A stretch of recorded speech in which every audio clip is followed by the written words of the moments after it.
Uncle మాట్లాడుతుంటే వెళ్ళిపోతుంటే ఎందుకు వచ్చానంటే పైకి మనందరికీ తెలుసు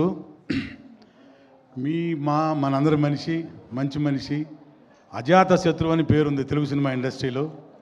అలాంటి వ్యక్తి ఈ మధ్యే పద్మశ్రీ పురస్కారం పొందారు.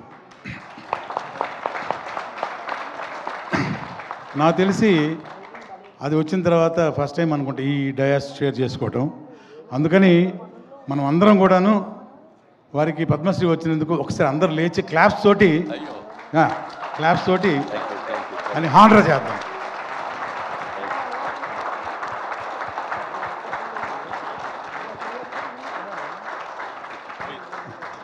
చాలా సంతోషం. Thank you uncle, thank you very much.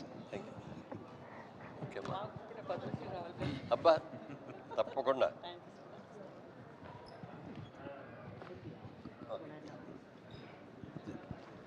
Sir Amaravati నేను ఎలాగో వచ్చా కాబట్టి